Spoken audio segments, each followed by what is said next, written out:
A rodent reshaped the world. The beaver, hunted for its fur to make hats for European elites, became the most valuable commodity in North America. Nations went to war for it. Empires rose and fell over it. Indigenous peoples were slaughtered for control of it. This is the conspiracy that built colonial America, the fur trade that financed genocide. In the early 1600s, every European gentleman needed a beaver hat, not wanted. Needed. Your social status, your profession, your wealth, all communicated instantly by the hat on your head. And the ultimate status symbol was a beaver felt hat. These weren't simple caps. They were elaborate constructions, wide-brimmed, waterproof, durable, holding their shape for decades. They could be dyed, shaped, or decorated with feathers or ribbons. A quality beaver hat costs as much as a laborer earns in 3 months. Why beaver? The answer is biological. Beaver fur has microscopic barbs on each hair, invisible to the eye but crucial to the touch. When processed, these barbs interlock, creating felt so dense it's nearly waterproof. No other fur felt as perfectly. Rabbit, otter, muskrat, all inferior. European hat makers had perfected the process over centuries. They shaved beaver pelts, processed the fur with mercury, which drove many hatters insane, hence mad as a hatter, then compressed it into felt. The demand was insatiable. Every gentleman needed multiple hats, one for church, one for business, one for travel. Hats wore out and were replaced. Fashion changed, requiring new styles. By 1600, Europe had a crisis. They'd hunted their own beavers nearly to extinction. The Eurasian beaver, once common across the continent, was now rare. What few remained lived in remote Russian forests controlled by expensive monopolies. Beaver hat prices skyrocketed. Only the wealthy could afford them. The middle classes, merchants, professionals, prosperous craftsmen desperately wanted access to this status symbol. Then explorers returned from North America with news that changed everything. The continent was thick with beavers, millions of them. Rivers, streams, ponds, everywhere. The indigenous peoples had beaver pelts in quantities Europeans couldn't imagine, and they'd trade them for manufactured goods worth a fraction of what European markets would pay. The economic equation was stunning. A metal axe costs $1 to manufacture in Europe, untold manufactured goods war. In North America, it could be traded for multiple beaver pelts. Each pelt sold in Europe for 10–15 shillings. One axe equals 10 pelts equals 150 shillings profit. The profit margins were 1,000% or higher. This wasn't just a trade. This was the most lucrative commodity exchange in the world. By 1610, French, Dutch, and English merchants were racing to establish trading posts along the North American coast. They weren't interested in colonization yet, just furs. Ships departed Europe loaded with cheap manufactured goods, metal tools, cloth, glass beads, and copper pots. They returned loaded with beaver pelts worth fortunes. The fashion industry exploded. As pelts flooded European markets, prices dropped enough for middle-class buyers. More people could afford beaver hats, which increased demand, which required more pelts, which drove expansion deeper into North America. It was a self-reinforcing cycle, and it would reshape the continent. Because the beaver trade wasn't just about hats, it was about power. It was about power. Controlling the fur trade meant controlling wealth that could finance armies, build forts, establish colonies, and wage wars. And European powers would do anything, absolutely anything, to control it, including arming indigenous nations to exterminate each other. Samuel de Champlain understood something other European explorers didn't. You couldn't just take furs, you had to trade for them. Trappers typically killed entire families. The dam-building knowledge died with the adults, so kits couldn't survive alone. So 100,000 pelts meant 600,000, 800,000 beavers killed annually. Beaver populations in eastern North America before European contact, estimated 6,400 million. Let's say 100 million to be conservative. At 700,000 beavers killed per year, the eastern population, say 30 million beavers, would be extinct in 43 years. The actual timeline was faster.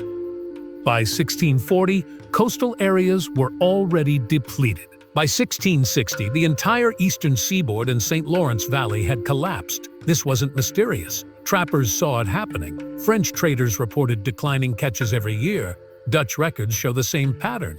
But no one stopped. Why? Stopping meant losing the trade to competitors. If the French stopped trapping to let populations recover, the English and Dutch would just take the remaining beavers. If the Hurons stopped trading furs, rival nations would fill the gap. It was a tragedy of the commons on a continental scale. Indigenous trappers faced impossible choices. Traditional hunting had always been sustainable. Take what you need, respect animal populations, allow recovery. But the European market didn't want sustainability. It wanted volume. A Huron hunter who refused to overtrap would be outcompeted by neighbors who did. His family would have fewer French goods, metal tools, cloth, kettles that had become necessities. His community would be poorer, weaker, and more vulnerable. The economic pressure was overwhelming. Trap beavers to extinction or be conquered by nations that would. The French explicitly encouraged maximum extraction.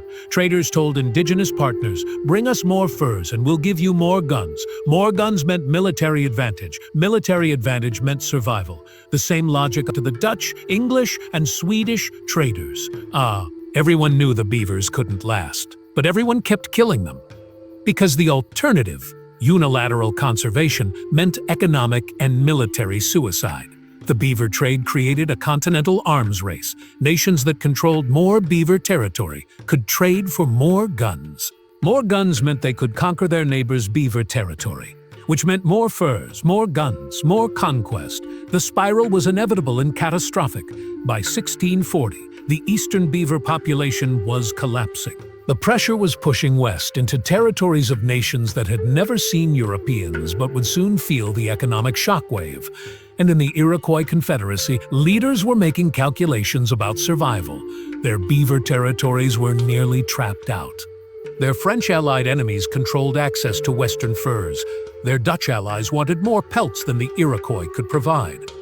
The Iroquois faced extinction, economic and literal. Their solution would kill tens of thousands and reshape North America.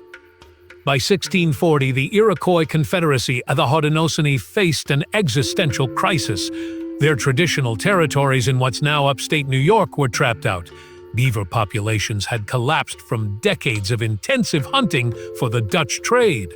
Without beavers, they couldn't trade for guns, powder, and metal goods. Without those items, they couldn't defend themselves against French-armed enemies, the Huron Algonquin and Montagnais. They had three options: collapse economically, submit to French control, or fight for access to new beaver territories. They chose war. Not raid-and-retreat warfare, not seasonal conflict over insults and revenge. Total war aimed at extermination. The goal was simple: destroy rival nations completely, seize their hunting territories, and monopolize the fur trade. This was the beginning of the Beaver Wars, also called the Iroquois Wars, or the French and Iroquois Wars. They would rage for 60 years and kill tens of thousands. The Iroquois had one critical advantage: Dutch gun. The Dutch, desperate to maintain their fur supply as their own indigenous partners' territories depleted, armed the Iroquois heavily. Muskets, powder, lead shot, and even some artillery pieces. By 1645, Iroquois warriors were better armed than most European armies. Their first target, the Huron Confederacy. The Huron were the French's primary trading partners, controlling access to western fur-producing nations. They numbered perhaps 20,000, 30,000 people in several dozen villages. The Iroquois strategy was systematic. Beginning in 1648, they launched coordinated attacks on Huron villages in winter when deep snow prevented escape or effective defense. They didn't just raid, they destroyed. Villages burned, crops destroyed. Prisoners taken, some tortured to death, others adopted into Iroquois families to replace their own dead. Survivors scattered. The Huron fought desperately. French soldiers and Jesuit missionaries fought alongside them, but they couldn't withstand the onslaught. By 1649, the Huron Confederacy had collapsed. Perhaps half the population was dead. The rest fled west or were absorbed into Iroquois communities. The Iroquois didn't stop. Over the next decade, they systematically destroyed. The Tobacco Nation, Piton, dispersed by 1650. The Neutral Nation, destroyed by 1651. The Erie, exterminated by 1656. The Susquehannock, decimated by 1675. Tens of thousands died. Some estimates suggest 10,000 killed in battle, Another 10,000, 20,000 from displacement, starvation, and disease following the destruction of their communities. This wasn't warfare as North American indigenous peoples had traditionally practiced it. Traditional conflicts involved raids, limited casualties, and seasonal truces. This was genocide driven by economics. The Iroquois weren't conquerors seeking tribute or territory for settlement. They were clearing competitors to monopolize for resources, and it worked temporarily. By 1660, the Iroquois controlled hunting territories stretching from the Ohio Valley to the Great Lakes. Furs flowed through Iroquois middlemen to Dutch and later English traders, but the beaver populations in those territories were already declining. The Iroquois had won access to new hunting grounds only to trap them out within a generation. The extinction spiral continued, just under new management, and the European powers that armed the Iroquois financed the wars and profited from the carnage. They kept selling guns and buying furs. Because business was good, the Beaver Wars weren't just indigenous conflicts. They were proxy wars, armed and financed by European powers for economic gain. The evidence is in the records. In 1648, Dutch West India Company documents showed deliberate shipments of 400 firearms to the Mohawk, one of the 5 Iroquois nations specifically described as payment for services against the French trade. Not for furs, for military services. The Dutch were paying the Iroquois to destroy French trading partners. In 1653, French colonial records describe intercepting a Dutch supply convoy to the Mohawk containing 1,200 pounds of gunpowder, 400 muskets, and shot sufficient for an extended campaign. This was enough ammunition to supply an army for months. The Dutch weren't just trading, they were arming a military force. The French did the same in reverse. In 1652, French Governor Jean de Lawson authorized weapons shipments to Algonquin and Montagnais allies to resist Iroquois aggression. French Jesuits protested giving guns to savages, but were overruled. Economic interest trumped religious concerns. By 1660, all sides were armed by European suppliers. The Iroquois were attacked by the Dutch and English. The Huron remnants, Algonquin, Ottawa, and other nations were by the French, but the conspiracy went deeper than simple arms sales. European traders were manipulating prices to incentivize warfare. A 1655 Dutch price list shows regular beaver pelt, 8 guilders war-taken beaver pelt with documented proof of enemy territory, 12 guilders they were literally paying premiums for furs stolen from enemy nations. The French had similar policies. A 1658 regulation offered higher prices for furs from newly accessed territories, meaning territories conquered from rivals. European powers were rewarding military expansion with economic incentives. There's also evidence of bounty payments. English colonial records from the 1660s show payments to Iroquois warriors for proof of enemies killed. The proof? Scalps. A 1663 Virginia account book lists paid to Mohawk delegation 47 pounds sterling for 23 scalps at 40 shillings each. The English were buying scalps of French allied indigenous people. The conspiracy wasn't secret. It was just unspoken in official histories. Colonial governors, trading companies, and merchants understood perfectly. Indigenous warfare was profitable. When indigenous nations fought each other, they needed a constant resupply of guns and powder, which they paid for in furs. When they conquered rivals' territories, new fur sources opened. When populations declined from warfare, beaver populations in depopulated areas recovered slightly, extending the trade. War was good for business. The Dutch West India Company's private correspondence from this period is shockingly explicit. A 1657 letter from Amsterdam headquarters to the new Amsterdam director. Maintain Iroquois enmity toward French allies. Their wars ensure demand for our goods and disrupt French commerce. Profit margins are highest during warfare. They weren't even pretending it was about anything other than money. The French were equally cynical. A 1660 memoir by French officer Pierre Bouchard acknowledged, "The English arm our enemies, we arm theirs. Both sides profit from their mutual destruction." This was the conspiracy. European powers deliberately perpetuating indigenous warfare through arms sales, price manipulation, and financial incentives. The goal wasn't just furs. It was control of the continent through indigenous proxies fighting European economic wars. And it was working. The fur trade wasn't just profitable. It was the financial engine of colonial expansion. Every fort, every soldier, every settlement pushing into indigenous territory, funded by beaver pelts. The numbers are clear in colonial accounting records. In 1665, the French colonial budget for New France, total expenses, 240,000 livres, revenue from fur trade, 220,000 livres other revenue, agriculture, fishing, etc. 30,000 livres the fur trade provided 88% of colonial revenue. Without it, New France would have collapsed. Where did that money go? Military expansion, fort construction along the Great Lakes, 80,000 livres, soldiers' salaries, 60,000 livres, guns and ammunition, 40,000 livres, bribes and gifts to indigenous allies, 25,000 livres. Every liver came from beaver pelts. French colonial expansion was literally paid for by dead beavers.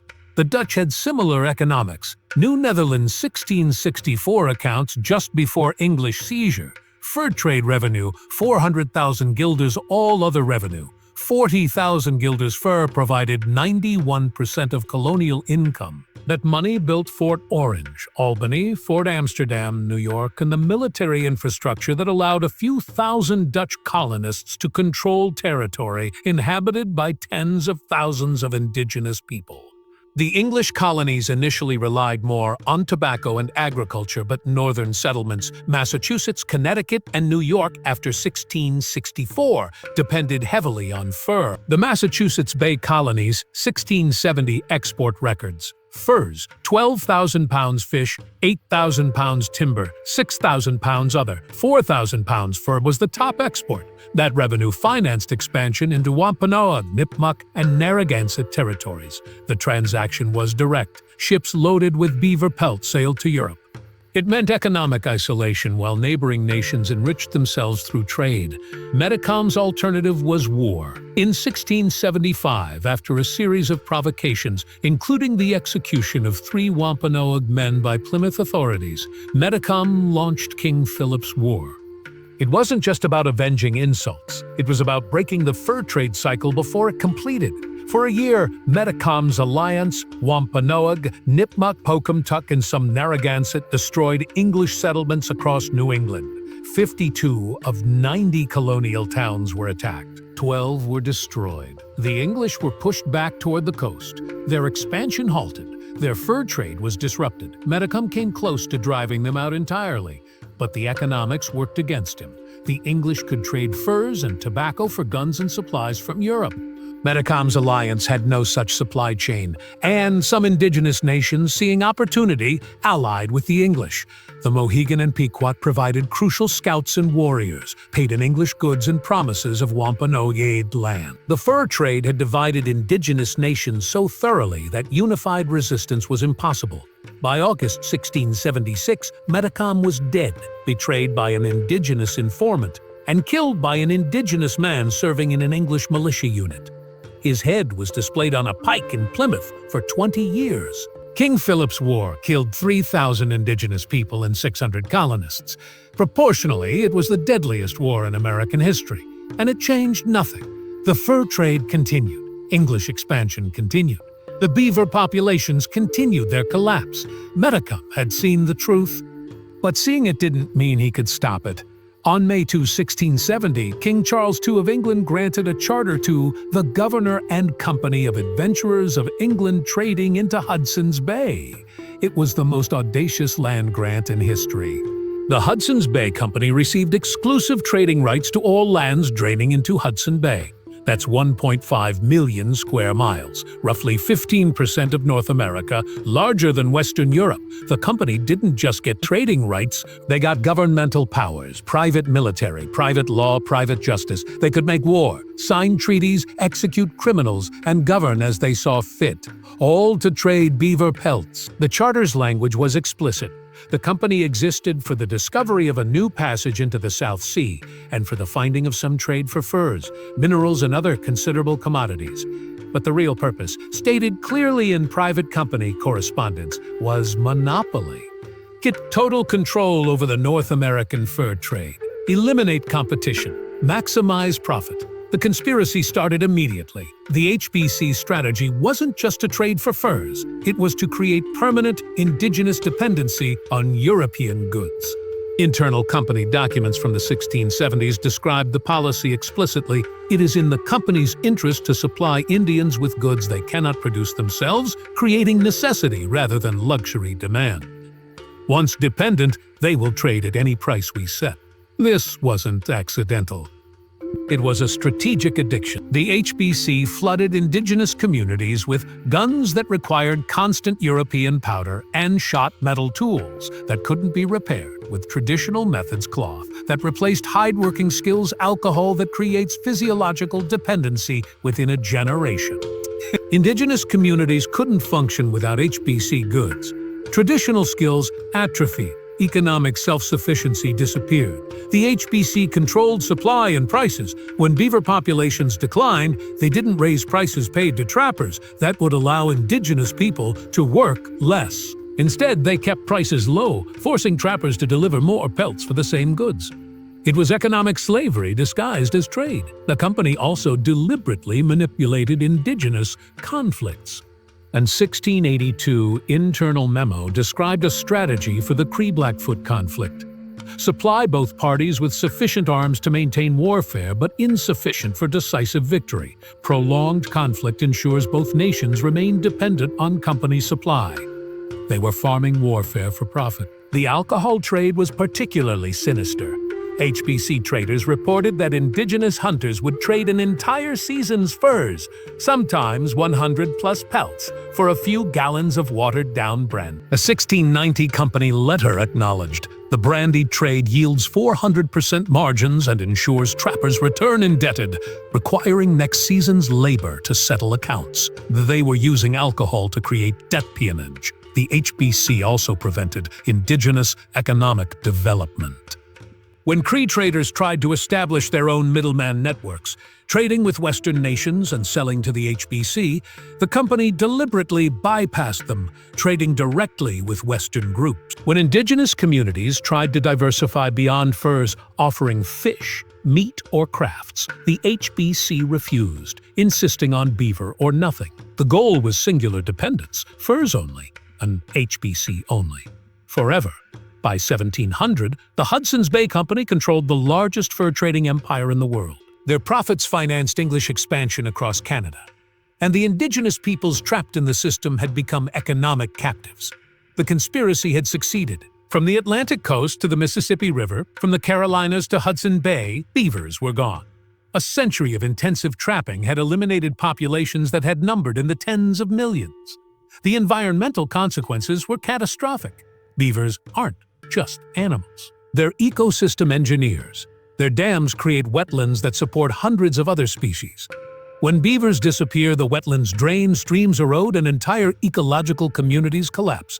Across eastern North America, beaver ponds dried up. Wetlands became meadows. Streams that had been wide, slow, and navigable became narrow, fast, and shallow. Fish populations crashed. Waterfowl lost nesting grounds. Amphibians vanished. The landscape physically changed. Early colonists had described eastern forests as open and park-like, easy to travel through. By 1800, explorers described dense undergrowth and impenetrable thickets. The difference? Beavers had maintained open wetlands and water channels. Without them, the forest became impassable. But the fur companies didn't care about ecology. They cared about profit. And there was a problem. European demand for beaver felt hadn't declined, but North American supply had collapsed. The solution? Lie. Company records from the early 1700s show systematic fraud. Inferior pelts, summer furs, damaged hides, even muskrat and rabbit were sold as premium beaver. Quality declined drastically. European hat makers complained that pelts from the 1720s were half the quality of 1680s stock. But the companies kept selling. And buyers kept buying because there was no alternative. The trade also pushed relentlessly west. The HBC and French traders penetrated deeper into the continent, reaching the Rockies by the 1730s. Indigenous nations west of the Mississippi who'd never seen Europeans suddenly faced trappers offering guns for furs. The entire cycle, overhunting, dependency, conflict, depletion repeated in new territories. By 1800, beavers were rare even in the Rocky Mountains. The total count, perhaps 400 million beavers killed in 200 years of trade. But the environmental damage was greater than the death toll. The loss of beaver-maintained wetlands contributed to increased flooding, no beaver dams to slow water, erosion and siltation of streams, loss of groundwater recharge, wetlands had stored water, decline of fish, amphibia, and bird populations, climate changes at local levels, wetlands, moderate temperature. The beaver's extinction reshaped the continent's hydrology. Then in the 1830s, fashion changed. Silk hats became the new status symbol. They were cheaper to produce, lighter, more comfortable, and didn't require mercury processing. Beaver felt demand had collapsed almost overnight. By 1840, the beaver trade was essentially dead. The companies that had built empires on fur either adapted to other goods or went bankrupt. The beavers were nearly extinct. The indigenous nations that had depended on the trade were economically devastated. The ecosystems were permanently altered, and it all became irrelevant because European fashion preferences changed. 2 centuries of slaughter, millions dead, countless ecosystems destroyed. Dozens of indigenous nations were exterminated. For hats, that went out of style. The beaver trade's environmental catastrophe is still visible today. Wetland loss, stream degradation, species decline. But the human catastrophe, measured in destroyed communities and erased cultures, was even worse and permanent. The beaver trade's legacy isn't just environmental, it's genocidal. The Huron Confederacy, population 30,000 in 1630, by 1700, functionally extinct. Survivors scattered, absorbed into other nations, their language and culture largely lost. The Erie Nation, population 14,000 in 1630, by 1680, destroyed. Not one village remained. The Neutral Nation, population 12,000 in 1640, by 1653, annihilated. The Susquehannock, population 5,000 in 1640. By 1700, fewer than 300 survivors. Dozens more nations, Tobacco, Wenro, Mascoutin, Petun, disappeared entirely. Total estimated deaths directly attributable to the Beaver Wars and related conflicts. 50,000, 100,000 indigenous people. That's a conservative estimate. It doesn't count deaths from disease spread by trade contact, starvation following displacement, or cultural genocide. All for fur. The conspiracy succeeded perfectly. European powers used economic incentives to turn indigenous nations against each other, extracted wealth to finance colonial expansion, and justified conquest through trade relationships. The pattern established by the beaver trade repeated across the continent. Introduce trade dependency, deplete resources, provoke conflicts over remaining resources, use resulting chaos to justify conquest, extract wealth from new territories. Repeat it. Worked in the Great Lakes. It worked in the Great Plains with buffalo. It worked in the Pacific Northwest with sea otters. It worked in Alaska with seals. The beaver trade was the prototype for continental conquest through economic manipulation. And we still celebrate it. Canada's national animal, the beaver. The Hudson's Bay Company, the corporation that deliberately addicted indigenous peoples to create dependency, still exists as a department store chain. Their blankets are sold as heritage items. The company archives, open to researchers, contain explicit documentation of the conspiracy. The price manipulation, the deliberate warfare, the alcohol addiction, the economic slavery. It's not hidden. It's just not discussed, because acknowledging it would require acknowledging that Canada and much of the northern United States was built on systematic economic genocide. The environmental legacy is equally ignored. Ecologists estimate that restoring beaver populations to pre-contact levels would create 250,000 square miles of wetlands, reduce flooding and erosion across the continent, restore aquatic ecosystems supporting thousands of species, sequester millions of tons of carbon. Annually, beavers are returning some areas slowly, but they face habitat loss, trapping, still legal in most jurisdictions, and human development. The populations will never reach historical levels. We've built cities, farms, and infrastructure where wetlands once existed. The landscape has been permanently altered by their absence. Some indigenous nations are leading beaver restoration efforts. The Tulalip tribes in Washington, the Ojibwe in Minnesota, and others are reintroducing beavers to traditional territories. It's ecological restoration and cultural reclamation simultaneously. Because the beaver wasn't just an animal to indigenous peoples, it was a relative, a teacher, a shaper of the world. The fur trade took more than pelts. It took relationships, knowledge, world views. It took futures. The conspiracy that financed colonial wars with beaver fur succeeded beyond its architects' dreams. It built nations. It generated fortunes. It established borders that still exist.